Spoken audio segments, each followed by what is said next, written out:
Hello friends, मी Vishakha global online मराठीमध्ये आपल्या सर्वांचं स्वागत आहे. आजच्या सेशनमध्ये आपल्याला महाराष्ट्र सेट परीक्षा 2024 साठी पेपर 2 इकॉनॉमिक्सचं प्रिपरेशन करायचं आहे, ज्यामध्ये या वीकमध्ये आपण स्टार्ट करत आहोत international economics. We are not taking MCQs for this session, म्हणजे आजच्या सेशनमध्ये आपण एमसीक्यूज नाही घेत आहोत. मध्ये थोडासा 3 दिवस गॅप होईल मे बी. सो फक्त एक basic concept and analytical tools हा जो चॅप्टर आहे तो आपण बघतो आहोत. So let's start with the session. Okay, session start करण्यापूर्वी एक इम्पॉर्टंट सूचना किंवा संधी आहे त्या स्टुडंटसाठी जे स्टुडंट्स या विशिष्ट एक्झाम टार्गेट करतात त्यांच्यासाठी. स्पेशली 2024 साठी पेपर 2 इकॉनॉमिक्ससाठी आम्ही एक फुल कोर्स घेऊन आलो आहोत, जो कोर्स तुम्हाला देईल मॅक्झिमम स्कोर या येणाऱ्या सेट एक्झाममध्ये, जी तुम्हाला ही सेट एक्झाम क्रॅक करण्यासाठी खूप हेल्पफुल ठरणार आहे. या फुल कोर्समध्ये आम्ही तुम्हाला देणार संपूर्ण अभ्यासक्रम मॉक टेस्ट, संपूर्ण अभ्यासक्रम notes, video lectures, live lectures and PYQs plus paper 1 full course, म्हणजे पेपर 2 पेपर 1 दोन्हीचंही प्रिपरेशन तुमचं एक साथ होणार आहे आणि तीच स्ट्रॅटेजी तुम्हाला पूर्ण एक्झाममध्ये प्लॅन होणार आहे. ठीक आहे, पूर्ण कोर्सची फीस आहे 10,000 रुपीज, 20% डिस्काउंट त्याच्यावरती आम्ही प्रोव्हाइड करत आहोत. आफ्टर डिस्काउंट त्याची फीस होते 8,000 रुपीज आणि इकडे दिलेल्या व्हॉट्सअपवरली मेसेज करून तुम्ही लगेचच कोर्सला जॉईन होऊ शकता आणि प्रिपरेशनला सुरुवात करू शकता without any hesitation. So let's start with the session. सुरू करूया आजच्या सेशनला. इंटरनॅशनल ट्रेड हा युनिट आज आपण निवडलेला आहे आणि त्याच्यामध्ये आपण बघणार आहोत meaning, scope and importance international ट्रेडचा काय आहे. तर इंटरनॅशनल ट्रेड म्हणजे मराठीमध्ये आपण त्याला आंतरराष्ट्रीय व्यापार असं म्हणतो. त्याचा अर्थ नेमका काय किंवा त्याची व्याप्ती काय आहे, महत्व काय आहे, हे आजच्या आपल्याला सेशन मध्ये बघायचं आहे. Trade across the international boundaries, ज्या कुणाला इंग्लिशमध्ये वर्ड्स आहेत पण मराठीमध्ये समजायला प्रॉब्लेम, आपण कन्सेप्ट जे आहेत ते मराठीमध्येच क्लिअर करणार आहोत, पण त्याला प्रॉपर इंग्लिश वर्ड मध्येच लक्षात ठेवणार आहोत. जसं की इंटरनॅशनल बाउंड्रीज आहेत, याला आपण इंटरनॅशनल बाउंड्रीज असंच लक्षात ठेवूया, कारण हे सोपे वर्ड्स आहेत आणि ते तुम्हाला क्वेश्चन वाचल्या वाचल्या समजले जावेत, यासाठी आपण हे वर्ड्स असेच ठेवणार आहोत. पण काही ठिकाणी जर कन्सेप्ट तुम्हाला मराठीमध्ये समजून घेतले असतील आणि त्या नोट डाऊन करायचे असतील तर तुम्ही सेशन सोबतच नोटबुक घ्या आणि त्याच्यामध्ये तुम्ही नोट डाऊन करा. तर इथे आहे trade across the international boundaries, म्हणजे आपल्या ज्या विदेशी सीमा आहेत किंवा ट्रेड साठीच्या सीमा आहेत, इंटरनॅशनल आंतरराष्ट्रीय बाउंड्रीज आहेत, त्या काय काय आहेत ते आपल्याला बघायचं आहे. आता इथे आपल्याला सांगितलं की दोन इम्पॉर्टंट क्वेश्चन्स आहेत. कुठले क्वेश्चन्स आहेत? वाय डू वी ट्रेड, म्हणजे आपण व्यापार का करतो. Which goods and services are exported and which ones are imported, आपण व्यापार का करतो आणि व्यापार करताना कुठल्या गोष्टी एक्सपोर्ट करतो म्हणजे निर्यात करतो आणि इम्पोर्ट करतो म्हणजे आयात करतो, हा एक प्रश्न आहे. आणि दुसरा क्वेश्चन आहे what is the basis of trade and gains from the trade, म्हणजे बेस काय आहे, व्यापाराचा बेस काय आहे किंवा त्याच्यातून आपण काय मिळवतो, व्यापारातून नेमकं काय मिळवतो. हे दोन मेन क्वेश्चन्सचे आन्सर्स जर आपण देऊ शकलो तर ते सगळं आपलं काय असणार आहे, इंटरनॅशनल ट्रेड असणार आहे. In order to answer these questions, let's visit mercantilism before 1776, म्हणजे 1776च्या आधीचा मर्कंटालिझम जो आहे तो आपल्याला बघायचा आहे. या क्वेश्चनचा आन्सर आपल्याला त्याच्यामध्ये मिळणार आहे. Publish of Adam Smith wealth of nation, कशामध्ये पब्लिश झालेला आहे मर्कंटालिझम, तर ॲडम स्मिथच्या वेल्थ ऑफ नेशन या बुकमध्ये. Mercantilists were the group of people including merchants, bankers, government officials, philosophers, ह्या सगळ्यांचा मिळून जो ग्रुप होता त्याला आपण काय म्हणतो, मर्कंटिलिस्ट. कुठले पीपल्स त्याच्यामध्ये, मर्चंट्स, बँकर्स, गव्हर्नमेंट ऑफिशियल्स आणि फिलॉसॉफर्स, म्हणजे त्याच्यामध्ये व्यापार करणारे किंवा बँकर्स आहेत. गव्हर्नमेंट ऑफिशियल्स मध्ये तर सगळे जे गव्हर्नमेंट बॉडीच्या काम करणारे लोक आहेत ते, फिलॉसॉफर्स पण आहेत. As per them, a country can remain rich if its export is greater than import, both surplus, that is balance of trade surplus. म्हणजे जर ट्रेड चांगला असायला पाहिजे तर या सगळ्यांच्या मते काय आहे की एक्सपोर्ट जो आहे, निर्यात जे आहे ती आयातीपेक्षा जास्त असली पाहिजे. ऑफकोर्स आपण जर घेतलं तर आपल्याला पैसे द्यावे लागतील आणि जर आपण निर्यात केली तर आपल्याकडे पैसे येतील. म्हणजे आपल्याला जर बॅलन्स ऑफ ट्रेड जो आहे, सरप्लस पाहिजे असेल तर आपल्याला ऑफकोर्स एक्सपोर्ट करावं लागेल, इम्पोर्ट कमी करावी लागेल दोघांच्या कंपॅरिझन मध्ये. X surplus, inflow of gold and silver, better defence and power, so more power and more gold at cost of our country. तर काय उदाहरण काय दिलेलं आहे त्यांनी, एक्स सरप्लस आहे म्हणजे एक्सपोर्ट एक सरप्लस आहे आपलं. Inflow of gold and silver, आता इथे गोल्ड आणि सिल्वर आपण एक्सपोर्ट करतो तसं आपण ठरवलं आहे. तर बेटर डिफेन्स अँड पॉवर, त्याच्या बदल्यात आपण हे करू शकतो की बेटर डिफेन्स अँड पॉवर घेऊ शकतो. So more power and more gold at cost of our country, म्हणजे ते आपल्याला पॉवर पण मिळेल, गोल्ड पण आपल्याला मिळेल आणि आपण एक्सपोर्ट करणार आहोत तर त्याच्यामध्ये पैसे सुद्धा आपल्याला मिळतील. म्हणजे हा काय असणार आहे आपला सरप्लस असणार आहे. समजलं इंटरनॅशनल ट्रेड मध्ये एक्सपोर्ट आणि इम्पोर्टचं काय महत्व आहे किंवा बॅलन्स ऑफ ट्रेडचा मर्कॅन्टिलिस्ट कोणते कोणते आहेत हे आपल्याला समजलं. आता नेक्स्ट बघूया क्रुक्स ऑफ मर्कॅन्टिलिस्ट. आता हे काय आहे हे आपल्याला बघायचंय. They believe that national interest are definitely conflicting. आता इथे जे आहे नॅशनल इंटरेस्ट, हा नॅशनल इंटरेस्ट म्हणजे आपण काय म्हणतो त्याला व्याज जे आहे डेफिनेटली कॉन्फ्लिक्ट, नक्कीच ते काय असतात बदलते असतात. As one nation can increase it's trade only at the cost of other nation. कसं असतं एक नेशननी जर ट्रेड वाढवला तर दुसरा पण त्याची ट्रेड म्हणजे कॉस्ट वाढवू शकतो.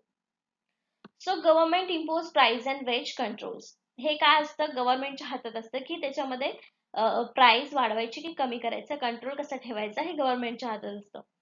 Foster national industries, promote exports of finished goods and imports of raw material, at the same time limiting export of raw material and imports the finished goods. काय असतं याच्यामध्ये आपल्याला जेव्हा एक फायनल प्रोडक्ट करायचा असतो तो आपण एक्सपोर्ट करतो, पण त्याच्यासाठी आपल्याला कच्चा माल हा खरेदीच करावा लागतो. रॉ प्रोडक्ट जे आहे रॉ मटेरियल जे आहे ते आपल्याला इम्पोर्टच करावं लागतो. तर त्यामध्ये पण काय करायचं आपण रॉ मटेरियल जे आहे ते लिमिटेड इम्पोर्ट करायचं आणि आपल्याला प्रोडक्ट जे आहे ते फिनिश गुड्स जे आहे फायनल गुड्स ते चांगल्या मार्जिनी किंवा चांगल्या क्वांटिटी मध्ये ते आपल्याला द्यायचं आहे. म्हणजे ते कसं होईल आपल्याला इम्पोर्ट पेक्षा एक्सपोर्ट आपला तिथे जास्त होणार आहे. The surplus exports are in gold is power. काय असेल गोल्ड मधली एक्सपोर्ट आपली पॉवर असणार आहे, सरप्लस असणार आहे. Types of international trade and its importance. आता आपण बघितलं की क्रुक्स ऑफ मर्कॅन्टिलिझम काय आहे, ते काय म्हणतात किंवा ते कसं एक्सपोर्ट इम्पोर्ट करतात किंवा कसं करायला पाहिजे म्हणजे आपला बॅलन्स ऑफ ट्रेड तिथे होणार आहे हे आपल्याला सांगितलं आहे. आता आपल्याला बघायचं आहे types of international trade and its importance. International ट्रेडचे प्रकार पण आहेत हे आपल्याला माहिती आहे का. दोन प्रकार आता आपण बघितले कुठले इम्पोर्ट आणि एक्सपोर्ट ट्रेड, बरोबर. आता काय आहे ते पूर्णपणे बघूया. हा पहिला पॉइंट आहे एक्सपोर्ट ट्रेड. एक्सपोर्ट म्हणजे काय निर्यात. Sale of goods and service to the foreign country. Export trade म्हणजे सिंपल आहे आपल्याकडे जे असणाऱ्या वस्तू आहेत त्यांची विक्री करणं किंवा आपल्याकडे ज्या सेवा आहेत त्यांची विक्री करणं कोणाला फॉरेन कंट्रीजला विदेशांना असं थोडक्यात आपण म्हणू शकतो. त्याला काय म्हणतो आपण एक्सपोर्ट ट्रेड. एक्सपोर्टच्या अपोजिट काय येणार आहे इम्पोर्ट ट्रेड म्हणजे आयात व्यापार. Purchase of goods and services from foreign country. इथे काय म्हणतो आपण की सेलच्या अपोजिट परचेस करतो गुड्स अँड सर्व्हिसेस म्हणजे वस्तू आणि सेवा कोणाकडून फॉरेन कंट्रीज कडून.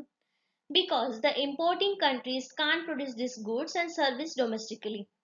कारण काय असतं जे गोष्टी प्रोडक्ट्स आहेत इम्पोर्ट करतात कंट्रीज त्या वस्तू तिथे बनवत नाहीत म्हणजे त्यांच्या देशामध्ये त्या बनवत नाहीत म्हणून ते इम्पोर्ट करतात. Because of cost disadvantage or because of physical difficulties because of the product at lower scale. आता त्याचे रिझन्स काय काय वेगवेगळे असतील. जसं की इथं आपल्याला एक रिझन दिलंय कॉस्ट डिसएडव्हान्टेज म्हणजे कधी कधी आपल्याला जी वस्तू आहे त्या वस्तूची किंमत म्हणजे उदाहरण घेऊया आपण की आपल्या देशामध्ये एखादी वस्तू आहे ती भरपूर प्रमाणात आहे म्हणून आपण ती कमी किमतीला विकतो, पण जास्त आहे एक्स्ट्रा पडलेली आहे मग ती खराब होण्यापेक्षा आपण ती जर विदेशामध्ये एक्सपोर्ट केली तर आपल्याला तिथे प्राइस मिळेल त्याची. पण विदेशामध्ये ती वस्तू नाहीये त्याच्यामुळे ते खरेदी पण करतायत म्हणजे आपलाही फायदा होतोय आणि त्यांचाही फायदा होतोय. मग तिथे कॉस्ट डिसएडव्हान्टेजमुळे किंवा फिजिकल डिफिकल्टीज तिथलं वातावरण म्हणा तिथली जमीन म्हणा पाणी म्हणा या काही गोष्टींमुळे तिथे आपण त्या गोष्टीचं प्रोडक्शन होत नाही मग त्यामुळे आपण इम्पोर्ट ट्रेडला तिथे चालना मिळते. एंटरपोर्ट. आता entrepot trade combination of export and import trade.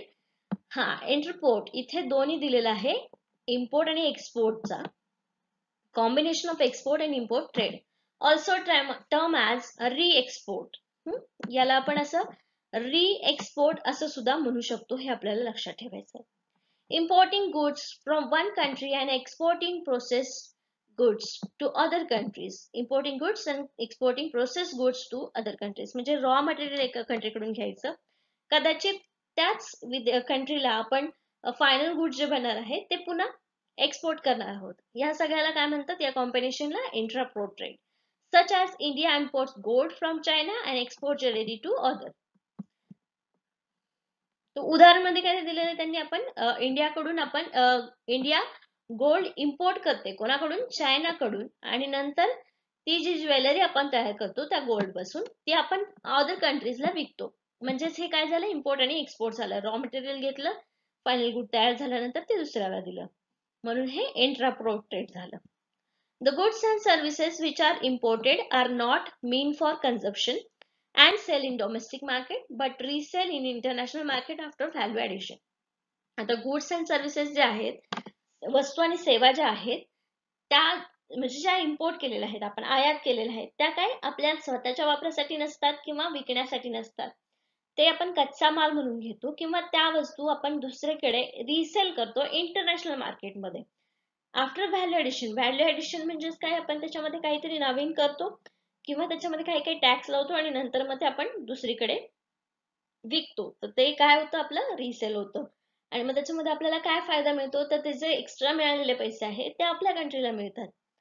अशा प्रकारचा ट्रेड देखील तिथे होतो. तर समजलं आपल्याला इंटरनॅशनल ट्रेडचे कुठले कुठले प्रकार आहेत किंवा त्याचं इम्पॉर्टन्स काय आहे, कशा प्रकारे ते काम करतात. आता आपण बघतोय role of international trade and its importance. International ट्रेडचा रोल काय आहे, भूमिका काय आहे आणि त्याचं महत्व. Makes use of abundant raw material. International ट्रेडमुळे आपल्याला काय मिळतं, तर अबिडंट रॉ मटेरियल मिळतं, चांगल्या प्रकारचा कच्चा माल आपल्याला व्यवस्थित वस्तू बनवण्यासाठी मिळतो. इकॉनॉमीज ऑफ स्केल्स, वेगवेगळ्या अर्थव्यवस्थांचा आपल्याला सपोर्ट मिळतो किंवा आपण त्याच्यावरती शिकतो त्यांच्याकडून काय काय. त्याच्यानंतर कॉम्पिटिशन, दोन वेगवेगळ्या देशांमध्ये कॉम्पिटिशन होतं. जर एकच सेम वस्तू जर दोन देश बनवत असतील तर त्याच्यामध्ये क्वालिटी मेंटेन करणं किंवा कोणाची विक्री जास्त होते, एक्सपोर्ट कोणाचा जास्त होतं, यासाठी कॉम्पिटिशन होतं आणि त्याच्यामुळे प्रोडक्टची क्वालिटी चांगली होते आणि कॉम्पिटिशन वाढल्यामुळे माल सुद्धा तयार जास्त होतो. बरोबर आहे, म्हणजे हेल्दी कॉम्पिटिशन म्हटलं तरी चालेल. Transfer of technology. इंटरनॅशनल ट्रेडमुळे काय आहे, एका देशात जर टेक्नॉलॉजी खूप हाय चालली असेल, खूप चांगल्या प्रकारे चालली असेल, तर दुसरा देश त्याच्यावरती ते टेक्नॉलॉजी आत्मसात करू शकतो. म्हणजेच टेक्नॉलॉजीची सुद्धा देवाणघेवाण इंटरनॅशनल ट्रेडमुळे होते आहे. जसं की आपण बघतो, अमेरिकेमध्ये यंत्रणा आहे, जपानमध्ये यंत्रणा आहे आणि इंडियामध्ये टेक्नॉलॉजी पहिले म्हणजे मानव सगळं आपल्या हाताने सगळं करत होते, पण आता त्यांच्याकडची टेक्नॉलॉजी आपण इकडे आणतो आणि आपण सुद्धा त्याच्यावरती वर्क करतो. Job creation and national income. National income मध्ये आपल्याला वाढ मिळते, हे इंटरनॅशनल ट्रेड मुळे. इंटरनॅशनल ट्रेड म्हणजेच इम्पोर्ट एक्सपोर्ट मुळे आपल्याला नॅशनल इन्कम मध्ये फरक बघायला मिळतो. तर हे काय, हे इम्पॉर्टन्स आहेत इंटरनॅशनल ट्रेडचे. काय काय, कच्चा माल मिळतो, इकॉनॉमिक स्केल्स करतात, कॉम्पिटिशन हेल्दी होते, ट्रान्सफर ऑफ टेक्नॉलॉजी होते, त्याच्यानंतर नॅशनल इन्कम वर सुद्धा त्याचा चांगला परिणाम होतो. जसं आपल्याला नाण्याच्या दोन्ही बाजू बघायच्या असतात आणि इथे एक बाजू आहे की चांगली बाजू आपल्याला बघायला मिळाली, त्याचे एवढे फायदे आपल्याला आहेत, तसेच त्याचे काही दुष्परिणाम देखील आहेत. त्याला आपण काय म्हणतो, डिसएडव्हान्टेज देखील आहे. काय आहे, ओव्हर डिपेंडंट होतो आपण. एखादी वस्तू जर आपल्या देशात झाली नाही तर आपण काय म्हणू शकतो, ठीक आहे आपण दुसऱ्या देशाकडून आयात करूया, आपण त्याच्यावरती प्रयत्नच करणार नाही की आपल्या देशात ते तयार होईल. ऑलरेडी रेडी असलेल्या वस्तूवरती आपण ते इम्पोर्ट करायला तिथे रेडी होतो. म्हणून आपण काय होतो, तर एखाद्या देशावरती ओव्हर डिपेंडन्स होतो. अनफेअर टू न्यू कंपनीज, म्हणजे ज्या नवीन कंपन्या आहेत त्यांच्यासाठी बाजारात टिकणं खूप कठीण होऊन जातं इंटरनॅशनल ट्रेड्स मुळे. कारण तिथे नवीन नवीन कंपन्या ऑलरेडी त्यांचा पाया भक्कम करून बसलेल्या असतात आणि नवीन कंपन्या आलेल्यांना चॅलेंज तिथे करता येत नाही. त्याच्यामुळे काय होतं, मग त्यांना त्या कंपनीजला अनफेअर तिथे वाटू लागतं. Threat to national security. आता हे काय आहे, प्रॉब्लेम आहे नॅशनल सिक्युरिटीच्या वेळेस. तिथे काय काय प्रॉब्लेम्स येऊ शकतात इंटरनॅशनल ट्रेडमुळे. घुसखोरी होऊ शकते किंवा व्यापारामध्ये एखादा, जसं की आपण म्हटलं होतं की कुठलं तरी गवत होतं, काँग्रेस गवत असं काहीतरी होतं, ते आलं होतं गव्हासोबत आणि मग त्याची वाढ इकडे झाली होती पिकाच्या आपल्या शेतामध्ये. असं काही नॅशनल सिक्युरिटीचा म्हणजे हा छोटा प्रॉब्लेम झाला, पण काही वेळेस नॅशनल सिक्युरिटीमध्ये खूप मोठ्या प्रमाणावरती थ्रेट हे निर्माण होऊ शकतात. कशामुळे? ते इंटरनॅशनल ट्रेडमुळे. Pressures on nations natural resources. आपण जेव्हा इम्पोर्ट पेक्षा एक्सपोर्ट वाढवायला प्रयत्न करतो, तेव्हा काय करतो? आपल्याकडचा असणारा नॅचरल रिसोर्स जो आहे तो जास्तीत जास्त यूज करतो.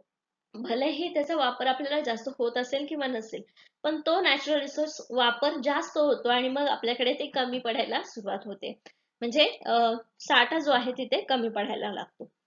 तर प्रेशर येतं थोडक्यात नॅशनल रिसोर्सेस वरती, नेशन्स नॅचरल रिसोर्स वरती. तर हे काही डिसएडव्हान्टेज आहेत कशाचे? इंटरनॅशनल ट्रेडचे. रोल बघितला, इम्पॉर्टन्स बघितला, डिसएडव्हान्टेज देखील आहेत. नाण्याच्या दोन बाजूप्रमाणे डिसएडव्हान्टेज पण आहेत. काय आहेत? तर over dependence, unfair to new companies, threat to national security, pressure on nations, natural resources. हे काही पॉइंट्स आहेत जे तुम्ही एखादं आन्सर एक्सप्लेन करत असाल की नॅशनल ट्रेडचा इम्पॉर्टन्स आणि डिसएडव्हान्टेज तुम्ही लिहा, तर हे पॉइंट्स तुम्ही तिथे कव्हर करू शकता. इम्पॉर्टन्स बघितला. आता आपण बघतोय chronological order of traditional trade theories. आता इथे काही पारंपरिक ट्रेड थेरीज आहेत ज्या आपल्याला अभ्यासायच्या आहेत, आपल्या सिलेबस मध्ये आहेत, ज्या MS सेट 2022 साठी पेपर 2 साठी आपल्याला उपयुक्त आहेत. तर त्या कोणत्या कोणत्या थेरीज आहेत? ऑब्सोलेट ऍडव्हान्टेज थेरी 1776 ऍडम स्मिथने दिलेली. त्यानंतर रिलेटिव्ह कंपॅरेटिव्ह थेरी 1817 मध्ये डेव्हिड रिकार्डोने दिलेली. हेक्चर-ओलिन सॅम्युएल्सन मॉडेल 1919, 1933 आणि 1949 या तिन्ही वर्षामध्ये दिलेले आहेत वेगवेगळे काही काही बदल करून. एली एक्स्टर अँड बार्टिल ओहलिन यांनी याला हेक्चर-ओलिन सॅम्युएल्सन मॉडेल असं म्हणतात आणि ते देखील आपल्याला अभ्यासायचं आहे. हेक्चर-ओलिन थेअरी, फॅक्टर एंडोमेंट थेअरी, ह्या पण दोन थेअरीज आहेत 1919 आणि 1933 मध्ये आलेल्या. Stolper Samuelson theorem 1941, factor price equalisation theory 1948, Rybczynski theorem 1955, Leontief paradox factor intensity reversal 1953. तर ह्या काही थेअरीज आहेत क्रोनॉलॉजिकल ऑर्डर मध्ये, म्हणजे त्यांच्या सन ज्या वर्षी त्या आल्या होत्या किंवा त्या थेअरी मांडल्या गेल्या होत्या त्याच्यापासून ते लास्ट 1953 पर्यंतच्या खूप महत्वाच्या थेअरीज आहेत. ह्या पारंपरिक थेअरीज आहेत वापरत आलेल्या आणि त्यामुळे हे आपल्याला अभ्यासायचे आहेत एक्झाम मध्ये, म्हणजे या सेटच्या एक्झाम मध्ये इकॉनॉमिक्स मध्ये या इंटरनॅशनल ट्रेडच्या युनिट वरती यावरती भरपूर सारे क्वेश्चन्स विचारले जातात. त्यामुळे आपण हे एक एक करून थेअरीज बघणार आहोत. आजच्या सेशन मध्ये आपण absolute advantage theory 1776 Adam Smith यांची थेअरी बघणार आहोत. कुठली? तर ऍब्सोल्यूट ऍडव्हान्टेज थेअरी. इथे काही पॉइंट्स आहेत ऍब्सोल्यूट ऍडव्हान्टेज थेअरी विषयी. 1776 मध्ये ऍडम स्मिथने दिलेल्या ऍब्सोल्यूट ऍडव्हान्टेज थेअरी मधले. तर हे पॉइंट्स आपण बघायचे आहेत. एक्झाम्पल वरून आपल्याला ही थेअरी समजून घ्यायची आहे. The capability of the produce more of given product using less of given resource than a competing entity. आता इथे दोन कॉम्पिटिटिंग देश आहेत, समजा आपण कंट्रीज आहेत असं आपण समजूया, आणि त्या कंट्रीज मध्ये कोण सगळ्यात जास्त प्रोडक्शन करू शकतं किंवा त्यांच्याकडे कॅपॅबिलिटी आहे चांगलं प्रोडक्शन करण्याची using less of given resource. दिलेल्या रिसोर्स पैकी कमी रिसोर्स वापरून चांगले जास्त प्रोडक्ट जो बनवू शकतो त्या कंट्रीला त्या वस्तूचा किंवा त्या प्रोडक्टचा फायदा मिळतो, ऍडव्हान्टेज मिळतो, त्याला आपण ऍब्सोल्यूट ऍडव्हान्टेज थेअरी म्हणतो. It is determined by simple comparison of labour productivity. एक कंपॅरिझन असतं, सिंपल कंपॅरिझन कशाविषयी? Labour productivity. It is possible for a party to have no absolute advantage in anything. कशामध्ये? कशा बरोबर असतं? तर ज्या पार्टीला त्याच्यामध्ये अजिबात ऍडव्हान्टेज किंवा फायदा नाहीये, फक्त खर्च आहे, रिसोर्सचा खर्च आहे, पण त्याच्यामधून त्यांना काहीच फायदा होणार नाहीये, अशा कंट्रीजचा कंपॅरिझन कशाचा? लेबर प्रोडक्टिव्हिटीचा या ऍब्सोल्यूट ऍडव्हान्टेज थेअरी मध्ये केला जातो. In that case, according to the theory, the absolute advantage not will occur with the other party. जर त्याच्यामध्ये दोन्ही कंट्री जर प्रोडक्ट बनवत आहेत पण त्यामध्ये कोणालाच फायदा होणार नसेल तर ती ट्रेड होणार नाही तिथे. दोघंही बसतील, दोघांचेही रिसोर्स वाया जातील, पण तिथे ट्रेड होणार नाही. यासाठी ही ऍब्सोल्यूट ऍडव्हान्टेज थेअरी मांडली ऍडम स्मिथनी, ज्याच्यामधून इंटरनॅशनल ट्रेड होण्यासाठीचा एक मार्ग मोकळा झालेला आहे. इथे 2-3 पॉइंट दिसत आहेत आपल्याला आणि पुढच्या नेक्स्ट स्लाइड मध्ये आपल्याला एक्झाम्पल बघायचं आहे. In this example, Brazil has an absolute advantage in producing bananas 8-1 and the US has an absolute advantage in producing cars 5-2. It may happen that country is having absolute advantage in producing of both the product. It may happen that the country will having absolute advantage in production of both the product. याच्यामध्ये काय होऊ शकतो? आता example next slide वर आहे ते बघूया आपण. इथे दोन आउटपुट दिलेत. Output per worker in 1 year, output per worker. US मध्ये दिलेलं आहे आणि ब्राझीलचं दिलेलं आहे की कार्स आणि बनानास. बनानासचं प्रोडक्शन US मध्ये 1 होतं आणि ब्राझील मध्ये कसं होतं? 8चं होतं. पण कारचं US मध्ये 5चं होतं आणि ब्राझील मध्ये 2चं होतं. आता US मध्ये बनानास कारचं उत्पादन जास्त होतंय कम्पेअरिंग टू बनानास. मग US ला फायदा कशामध्ये होणार आहे? कार्स मध्ये. आणि ब्राझीलला बनानापेक्षा कार्स मध्ये फायदा होणार आहे का? नाही. किंवा हे दोन्हीचं प्रोडक्शन करून ब्राझीलला फायदा होणार आहे का? नाही. मग इथे आपण काय करणार आहोत? बनानाचं प्रोडक्शन ब्राझीलला देणार आहोत आणि कार्सचं जे हे आहे प्रोडक्शन ते आपण US ला देणार आहोत. म्हणजे ज्याचा फायदा जास्त आहे, म्हणजे इम्पोर्ट पण होणार ना, म्हणजे ब्राझील पण ते काम करते, US पण काम करते, दोघं वेगवेगळे प्रोडक्ट करत आहेत. म्हणजे दोन वस्तूंचं प्रोडक्शन करण्याऐवजी ज्यामध्ये आपल्याला जास्त फायदा आहे ते एका प्रोडक्ट तू करायचं, ज्या दुसऱ्या प्रोडक्ट मध्ये तुला फायदा आहे ते तू करायचं आणि त्या दोघांनी एकत्र येऊन मग तिथे ट्रेड होणार. आणि जर असं शक्य नसेल, दोघेही दोन्ही वस्तू प्रोड्यूस करत असतील पण फायदा दोघांनाही होणार नसेल, तर ते ट्रेड होणार नाही. तर अशा प्रकारचं हे एक्झाम्पल आहे. जे दोन स्टेटमेंट आपण बघितले होते ते याच एक्झाम्पल वरती रिलेटेड होते. आता नेक्स्ट काय दिलेलं आहे? अजून कंट्रीज क्लोथ आणि लॅपटॉपचं उदाहरण दिलेलं आहे की US आणि इंडियाचे दोन कंट्री आहेत, ज्याच्यामध्ये US आहे 5 क्लोथ्सचं प्रोडक्शन करतं तर 12 लॅपटॉपचं प्रोडक्शन करतं आणि इंडिया 4 क्लोथ्सचं प्रोडक्शन करतं तर एका लॅपटॉपचं प्रोडक्शन करतं. तर याच्यामध्ये बघायला गेलं तर आपण इंडियाला लॅपटॉप मध्ये फायदा नाहीये पण क्लोथ्स मध्ये आहे कम्पेअरिंग टू US. बरोबर. आणि US जे आहे ते क्लोथ्स 5 आणि लॅपटॉप्स 12चा फायदा इथे होतो. तर मग 12 US लॅपटॉपचं प्रोडक्शन केलं तर त्यांना तिथे फायदा होणार आहे. म्हणजे इंडियाला पण ट्रेड मिळेल आणि US ला पण ट्रेड मिळेल. पण US ने लॅपटॉप आणि इंडियाने क्लोथ्सचं केलं तर म्हणजे काय होते ते ऍब्सोल्यूट ऍडव्हान्टेज कुठल्या प्रोडक्ट मधून आपल्याला मिळते त्याच्याबद्दल करायचं आणि त्याच्यातून मग आपण आपला थेअरी जे आहे ती मिळते. नेक्स्ट काय आहे? Absolute advantage theory 1776 Adam Smith. Assumptions काय आहेत त्याचे? आता प्रत्येक थेअरीला अझम्पशन्स असतात, काही गृहीतक असतात. ती जर लागू केली तरच आपल्या तिथे थेअरी जी आहे तिथे लागू होते, अन्यथा ती तिथे लागू होत नाही. तर याचे काय अझम्पशन्स आहेत ते बघूयात. No trade barriers, no tariff, no custom duties. आता ह्या ज्या गोष्टी आहेत की काही नियम्स असतात जे आपल्याला थेअरी इंटरनॅशनल ट्रेड जेव्हा करायचा असतो, आंतरराष्ट्रीय व्यापार जेव्हा करायचा असतो, तिथे काही बॅरियर्स पण असतात की तुम्हाला हे करता येणार नाही. बाउंड्रीज असतात, त्याच्यानंतर TRFs असतात, कस्टम ड्युटीज असतात. या सगळ्या नसतील तर तिथे हे अशा प्रकारची थेअरी लागू होते. Free movement of goods and no transportational cost. ह्याच्यामध्ये आपण काय धरलेलं नाहीये? ट्रान्सपोर्टेशन कॉस्ट धरलेलं नाही. दर इज अ डिस्टन्स दोन्ही कंट्री मधलं. ज्या दोन कंट्रीमध्ये इंटरनॅशनल ट्रेड होत आहे त्या दोन्हीमधलं अंतर जरी जास्त असेल, फ्युअल जरी जास्त लागत असेल, तरी ते या ऍब्सोल्यूट थेअरी मध्ये कन्सिडर केले गेलेलं नाहीये. म्हणजे हे याचं अजम्पशन आहे की हे तिथं लागत नाही असं आपण इथं केलेलं आहे. CRS, perfect mobility of labour between sectors but not across international borders. म्हणजे लेबर्स जे आहेत, श्रम कारागीर जे आहेत ते प्रत्येक सेक्टर मध्ये जाऊ शकतात, फक्त आपल्या विदेशी बॉर्डर सीमा आहेत त्यामध्ये जाऊ शकत नाहीत असं इथे गृहीत धरलेलं आहे. आणि दुसरं काय? दोन गुड्स दोन कंट्रीज अँड वन फॅक्टर. एक फॅक्टर धरलेला आहे श्रम वर्कर्स आणि दोन गुड्स किंवा दोन कंट्री मध्ये या प्रकारची थेअरी लागू होऊ शकते. Absolute advantage theory 1776 Adam Smith assumptions हे आहे त्याची. अशा प्रकारे समजली आपली ऍब्सोल्यूट ऍडव्हान्टेज थेअरी काय आहे. आता इथे क्रुक्स ऑफ ऍब्सोल्यूट थेअरी.